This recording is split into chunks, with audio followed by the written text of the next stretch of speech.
Welcome back, ladies and gentlemen, to the world's cutest jigsaw puzzle. Today, we have many questions that we need answers to. Starting off with, how are we going to make food in this colony? But we also need to start looking into where are we going to get the power for this colony? And each of these, in their own way, lead to more questions, many of which we're going to get into. So the first thing that we need to take a look at and realize is that this polluted water vent emits at 30 degrees.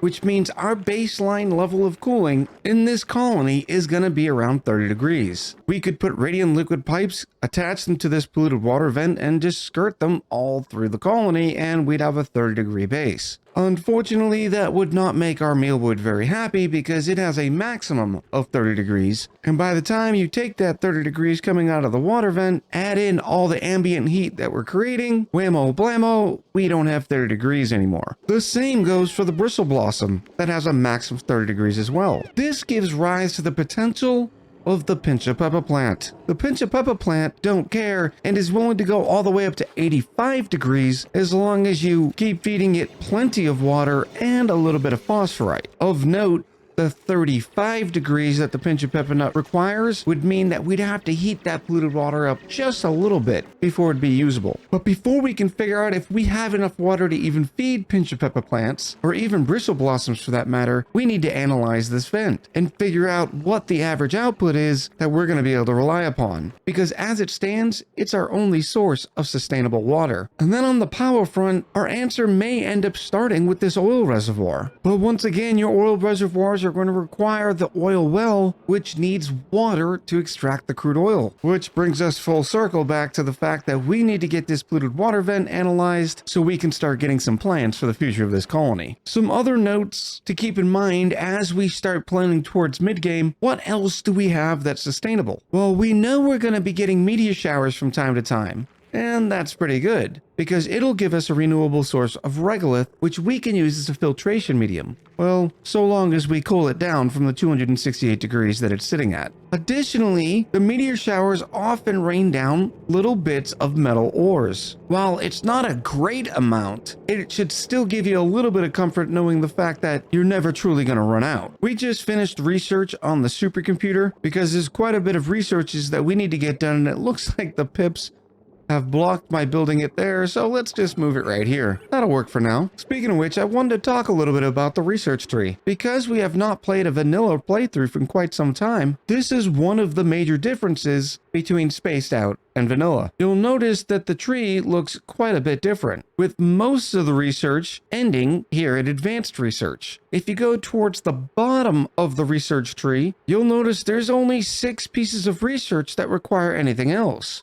And they require interstellar research, and all that'll happen at the virtual planetarium. More on that much later in this series. We also had quite a bit of discussion in the comments on the last video on whether or not we should do an arbor tree and pip setup, or if we should stick to pacu, both of which will give us a renewable source of dirt. The pacu, whenever they eat algae or seeds, leave behind polluted dirt that we can then compost. Keep in mind though, when the pacu are on a seed diet, they only leave behind 125 grams of polluted dirt per cycle. That's definitely not a lot. Now we could go into the full life cycle of the arbor tree, going from trees, and if we feed those trees to the pips, we're going to be given dirt on one side of the spectrum, but we furthermore could take that lumber, put into ethanol distillers, to which we'll get ethanol back that we could feed into petroleum generators, also giving us a lot more polluted dirt and even some carbon dioxide. The difficulty in that decision is going to come down to a similar factor that's going to impact us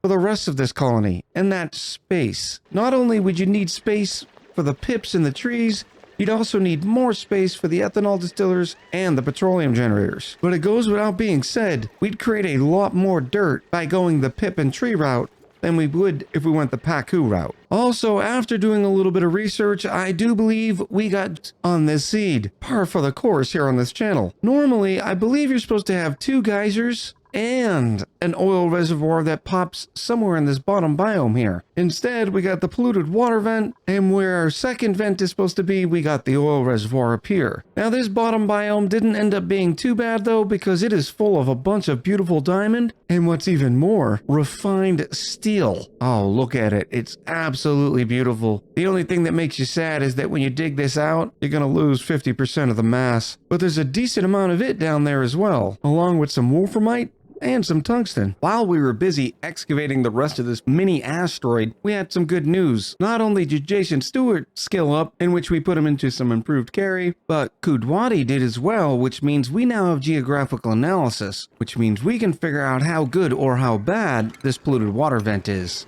And we're going to do that immediately. Now, for some reason, a lot of the critters like to hang out down here, which is not a great place for me right now because I need to build in a small little polluted water tank, and quite frankly, this Draco's in the way. Luckily, there are some other Dracos around, so I don't have to feel too bad about killing this one, but I'd prefer to save as many critters as we can because you never know when we're going to need them. While we work on that, I think we're also going to work on getting all of this water collected, and we're going to throw it into some buffer tanks. Now, I know what a lot of you are thinking. Echo, we don't have room for buffer tanks. Just break down. Use some infinite storage. Of all places to use infinite storage, this might be the best one. To that I say, no.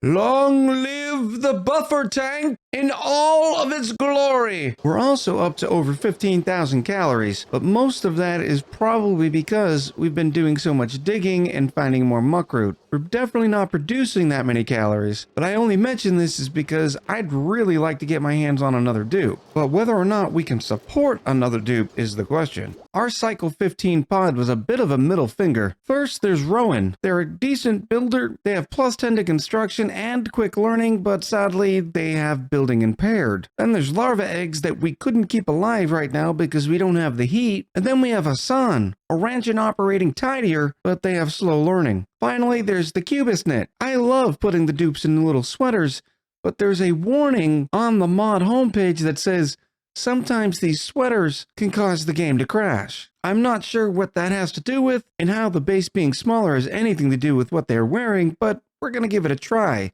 especially considering everything else in the pod stinks. Let's go ahead and give this a try. We of course saved. Jason, I've got a sweater for you to try, buddy. Oh, wow. Look how sharp Jason is. Now they're going to be able to do all the digging in style. In the middle of analyzing our polluted water vent, and it starts to erupt. Not a huge deal. We have started down the research path to get the deodorizers, which will also give us the carbon skimmer, because sooner rather than later, we're going to need to do something with all this carbon dioxide. In an effort to conserve space, I think we're going to dig this little area out right here. It is protected from all of the hot abyssalite, and that is where we're going to put our liquid pump. And that way we can try to fit as many water tanks in here as possible to act as buffers in between dormancy periods, because we want every drop of water this thing has to produce. But once again, we're going to have to see once we finish analyzing the vent. I have no idea what's going on with these puffs, but that can't be good. Either they are being force projected, or I should probably restart. Careful, Luke. You know what happened the last time you did this. In other news, I just did an echo. Squishat had received their next skill point and naturally just put it into grilling too. And then remembered I really need to get ranching online. We'll see how they're doing on skill points when we finish analyzing that polluted water vent and we're actually ready to move those critters around. Otherwise, we may need to skill scrub Squishat.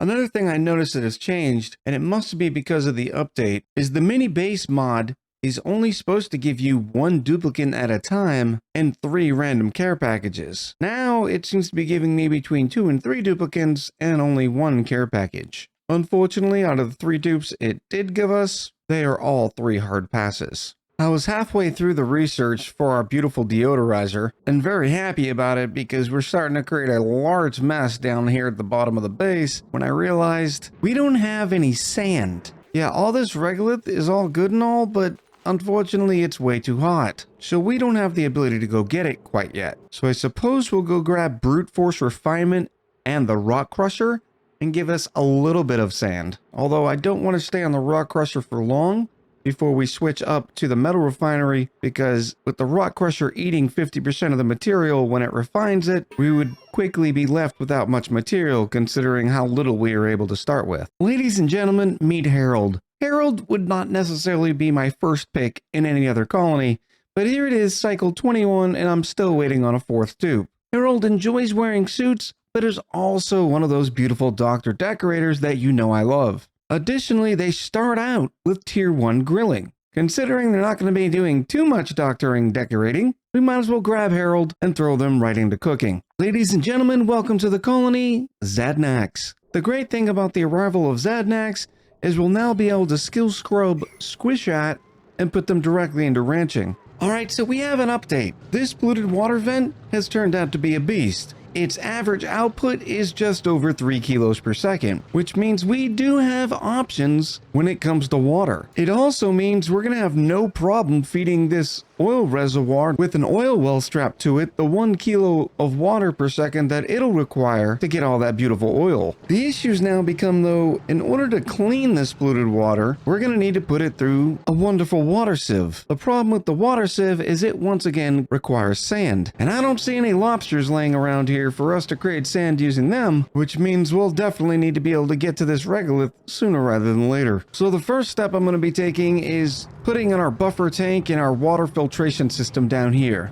In order to do that, I need to move all this water because as it stands, we're wasting a lot of space here because I wouldn't be able to put tiles down to put the buffer tanks in. So I think we're going to set this up as a temporary tank and then transfer all that water over there. The next step is going to be a little difficult. Even though it's only cycle 25, I need to create a debris chiller and cool all this regolith down. I don't have the mechatronics engineering yet, but that'll have to come later. Long story short, I think we're going to take the cooling potential of this polluted water vent, send it up here to some plates where an auto sweeper is going to grab this regolith and send it through as many times as it needs to chill the regolith out. I think we have found our pick 'em up and set 'em down dupe here in May. Yeah, they only have the one interesting tidying, giving them a +10 to strength, but they're also early bird and a quick learner. Ladies and gentlemen, welcome to the colony, Angry Forest. Now, Angry Forest is probably going to be the last dupe we take for a little while. While we're doing okay on calories, we're creating 3 duplicates worth of food here on Millwood and a 4th here on Bristle Blossom.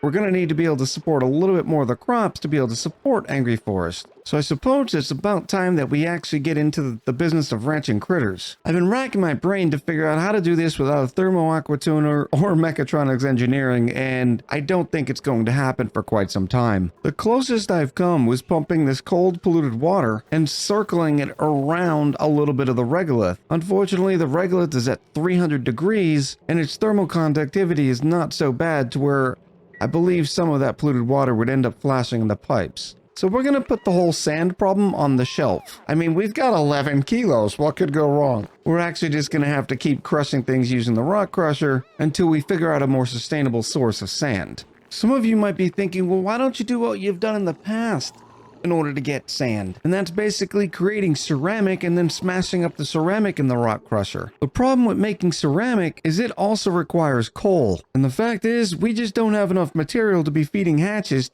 to grab their coal. At this point, I'm hoping for some lobsters to come through the printing pod, or we're just going to have to wait a while and burn through what little material we have in the rock crusher to create the sand that we're going to need in order to clean the polluted water. What if we boiled the polluted water instead of filtering it? We could take all the polluted water, send it through the hot regolith, boil it, and then cool it back down into regular water. We'll be giving dirt for our problems and we'll end up with clean, purified water. But then I suppose we're back at square one because we need a thermo aqua tuner in order to condense the steam back into water. I think one of the issues is I'm trying to do too much too quickly. I need to take some of my own advice and just relax and take each problem as it comes. And I think it's at this point that we need to get going with pips. Now, even though we do have pips, and we could wild plant the arbor trees, I don't think that's what we're going to do. Because to run an entire ranch of pips on domesticated trees, it only takes 1 domestic tree. Whereas if I did it on wild trees, it would take 3 of them. And 3 wild trees takes a little bit more space. So I think we're going to start with a ranch that looks something like this.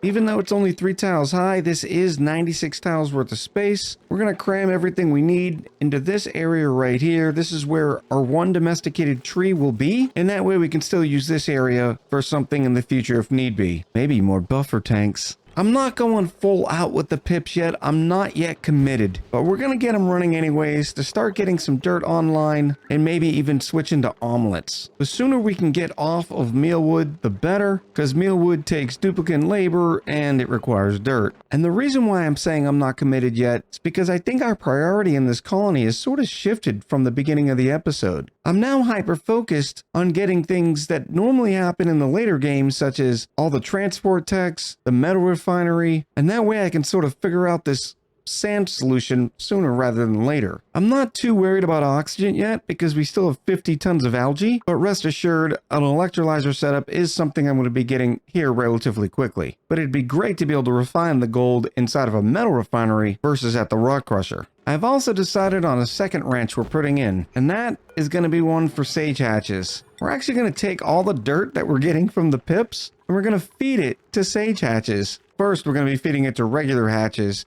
We're only going to be giving us 70 kilos per cycle worth of coal. But eventually, we're going to turn those regular hatches into sage hatches, and that way we'll get 140 kilos worth of coal per cycle. And you might be wondering why I'm thinking about going down that road. Well, that's because we're eventually going to need refined carbon to make steel. And we have access to iron ore, we have access to lime through our eggshells, but right now the only coal we have is the 30 tons that this planetoid came with. Pips and fortune have favored us and given us a wheezewort buried down here. I think we're going to take advantage of that fact and put a kiln right next to it. This kiln is going to be responsible for creating our first pieces of ceramic that we're going to be able to make a metal refinery out of. I think the idea is going to be we're going to take the polluted water, send it through the metal refinery, send it through the water sieve, and then send it into oxygen because, I mean, we don't have any cooling anyways, so we might as well start creating some hot oxygen, huh? After looking on the map, apparently we have one more wart seed. So what we're going to try to do is drop it off right here, get this pip to spit out whatever it's in its mouth, and then plant this second wart seed right here. So this will become sort of a de facto cooling area. Now, it won't be great, but it's the best we got right now. There we go. Now all we have to do is wait for the little pip to plant the wheezewort right here. What a good boy. Who's the goodest boy? Yeah, that's another weird bug. For some reason, after the pip spits out the seed to plant it, their cheeks still stay full. Restarting seems to fix it though. I also wanted to give you an update on the meteor showers. They've started also raining down a little bit of iron. More good news. The bad news though is they're eventually going to break through this abyssalite. So here in the next few episodes, we're going to have to get a solution here. Otherwise, it's going to start raining meteors inside of our base. So we're installing our first power spine. And I know we're going about this all sorts of backwards, but we're putting in the metal refinery so we can conserve as much metals as we can when we're creating the refined metals we need for the electrolyzer setup. In the meantime, it'll also help save us on all the materials we're eventually going to be using, so I think it's a good thing to start with here. I think we're going to put in a small electrolyzer setup here, only because our little bit of cooling that we have in the colony is sitting right here. And right now my plan is to take the polluted water, send it through the metal refinery, and then feed the output into the electrolyzer setup. And just like most everything else on this colony, that's only temporary. Alright, change 1 of 17 of this plan. I realized I'm eventually gonna have to use all this water anyways, so we might as well start off feeding the electrolyzer the clean water. That way we can sort of put the issue of no sand out of our minds for a little bit. Then we've gotten most of this constructed and realized yet we need even more research. We have been pounding through the research tree, but every time we go to finish another system, we realize, nope, need another piece of research. I suppose it's not too bad, it's only cycle 37, but next up, we need to get automation wire. As for right now, we're finishing up ranching and then animal control to get the ranches going. I've done the math, and it looks like we're going to be able to support 1 sage hatch. See, each pip, when eating off of the tree, is only going to create us 20 kilograms worth of dirt per cycle. With a ranch of 8 pips, that gives us 160 kilos. The arbor tree takes 10 kilos right off the top, which only leaves us 150 kilos. Well, the sage hatch eats 140 kilos worth of dirt, so there you go. Which only leaves us about 10 kilograms worth of dirt to feed all of these mealwoods. But remember, each of these mealwoods takes 10 kilos, so that's not going to happen. But by this time, we'll be able to use all the barbecue that we're getting from the pips and our 1 sage hatch to feed our current 5 dupes. Hopefully. Maybe.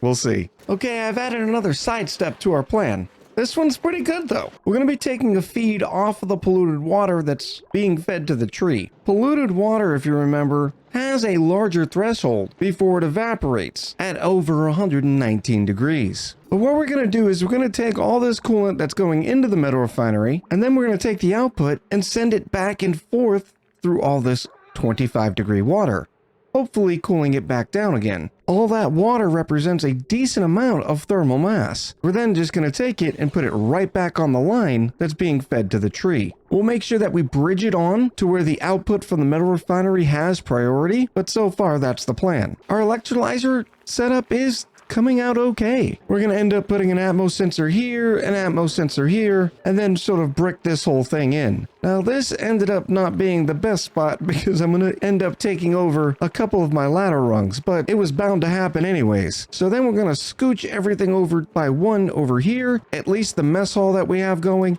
and that way the new ladder run to get down here will be right along this line. So the temporary power spine I told you about is in, and boy is it a duct tape solution. We have the automation battery set on the standard 9060. The coal generators right now are the only power supplier on the grid. We have 2 power transformers, one up here that runs all the standard buildings, and then we have another one down here that's going to run the oxygen system and the carbon skimming system. Speaking of which, the carbon skimming system is, once again, another duct tape solution. All the fresh water that's coming in here that's going to be supplying the oxygen system will also break off into the carbon system, except the output from the carbon skimmer is then going to be fed into the metal refinery. We have a bridge here, so the bridge will only empty when the carbon skimmer doesn't have anything to give, but as it stands, the carbon skimmer would only be able to output its polluted water if the metal refinery was running, except we're going to put a small bypass on the metal refinery, and that's going to be using a bridge just like that. So whenever the metal refinery is not running, this polluted water will bypass the metal refinery and then continue on through here. And this is a good thing because the polluted water coming out of the polluted water vent is 30 degrees. That's going to help keep this whole sort of standard water pond temperature stabilized at 30 degrees. Well, once we finish putting all the rad pipes through. That way, when the metal refinery does turn on and output some of its hot polluted water, and then it goes through here, it'll eventually be offset by the polluted water coming straight from the vent. Speaking of which, I wanted to add a couple more buffer tanks because, you know, of course I did. Hopefully this way we'll have enough coolant in between the dormancy period of that vent. The radiator line is going in, but for now it's going to be a standard sort of pipe. While we have radiant liquid pipes researched, we only have 165 kilos worth of gold, and we need this system in to be able to run the metal refinery. Since the system's taking a little bit longer to come online, we're still not able to use enough of this polluted water, and it still has another 60 cycles until it goes dormant. Unfortunately, when it does finally go dormant, it stays dormant for 71 cycles. These 5 buffer tanks are not going to be enough, but I think we can trim down a little bit more of this abyssalite. Not that it gives us a lot more storage, but hey, every little bit helps. After I completed that, I realized we're going to need another small remodel. We have a little bottle of polluted water here, and I realized, well, there's not enough room for a bottle emptier. Well, yet. We're going to squish up the mess hall. I mean, it doesn't need to be 3 tiles high, so we're going to make it 2 tiles high. This is going to sort of future-proof us in saving as much space as possible. And by raising this, I can now put the bottle emptier right here and seal this whole thing in once we're done with the work here. The question is, how do I get the bottle if I've already sealed it? Okay, I've got it. Not that we have the sand to run this deodorizer anyways. We'll put the bottle emptier here and then seal it up, and then we'll eventually be able to put the deodorizer back once we get a little bit more sand. And we finally finished the loop, and the polluted water is now making its way through. Now right now the polluted water is at 30 degrees, so it's actually going to be heating this water up, which is, you know, not what we want. Speaking of which, we also don't want the water to go through that way. The only source of water that's coming through here is going to go up and around. That way, every bit of the 30-degree water is going to be dumping its temperature into this water pool here. My little magic pipe system didn't necessarily work for this carbon skimmer, but I think I figured out the solution. I need to move this bridge one past it, and that way the carbon skimmer has the priority to dump onto the line. Also means that we're ready to do some metal refining. Let's start off with 10 pieces of gold. Now gold's not too bad, it only produces 13.2 kilojoules worth of heat when you refine it, which only raises the temperature of the polluted water by 6.5 degrees. We can do that all day. Steel, on the other hand, is going to raise the polluted water by 56 degrees, which is still fine considering it starts out at 30, but that means the output will be going into this pool at 80 degrees. We'll see how that goes a little bit later in the playthrough. Now the big question remains of whether or not I want to feed the oxygen off of this water here, like I had said so earlier, or if I want to keep this polluted water line flowing as much as possible and sieve it before it goes in. And because we want this water to keep flowing, and that way its temperature keeps dumping into this pool, we're actually going to choose the civet. Now I got it, we need sand. In this case, we have 80 tons of sedimentary rock, 60 tons of sandstone, 46 tons of granite. In other words, we'll be okay for a little while. I think we'll go ahead and start with the sedimentary rock, queue up a nice 50. I know it seems insane to dump all those minerals into sand, especially considering you don't get much back for it. While the water sieve does use 1 kilo per second of the filtration medium, it's not going to be that big of a deal because the only thing this clean water is going towards, at least for now, is to this electrolyzer and this carbon skimmer. With that online, we're almost ready to fire this sorta SPOM up. Unfortunately, a Dreco's moved in and they are not welcome, so they're gonna have to be evicted. And there we have our completed sorta SPOM. I keep saying sorta SPOM because it's not gonna be self-powered. We're going to be taking all the power it produces and dumping it directly on the grid. Now we have a gas reservoir here because we need to dump all the junk gases in here first. But the oxygen is going to be taking the long path through here, just like the polluted water is, making sure it stays decently cool before being dumped off into the environment. As you can see, it's almost already tame as far as the hydrogen lock. Now we just gotta dump the rest of the carbon dioxide, and that'll happen as soon as the dupes finish the oxygen pipes. Ah, yes. Flow, my beautiful gas pumps. Flow. We're gonna give this probably another half cycle, just to make sure everything is good, and then we'll pop this gas reservoir and put the hydrogen generator in. And the system is in. Now there is a lot to go into the system like this because so many of the systems are interconnected, which is both a blessing and a curse, because when one falls, they all sort of crumble like a house of cards. You'll notice there's no overflow to this hydrogen generator. The reason why I think we can get away with it is because it's connected directly to the grid. And we have that battery set at 9080, which means majority of the time this hydrogen generator is going to be supplying the power required for the entire colony. Now it supplies 800 watts, whereas the oxygen system itself would be able to use that much were everything always running, except this gas pump's not going to always be running, and neither are these gas pumps once we fully oxygenate the entire system. I'll keep an eye on it though. If I think we need an overflow, I'll just add another hydrogen generator, but I think we're going to be okay. The great news is it's going to cause our coal generators to work even less. And this is important. I'm going to be taking a figure during the next 5 cycles of how much coal we're going to be using. Because with our sage hatch eventually going in here, which by the way, we have our first sage hatchling egg, we're only going to have access to 140 kilos worth of coal per cycle. With a coal generator requiring 1 kilo per second and us using 3 coal generators, we want to make sure that each coal generator is not running more than 30 seconds per cycle.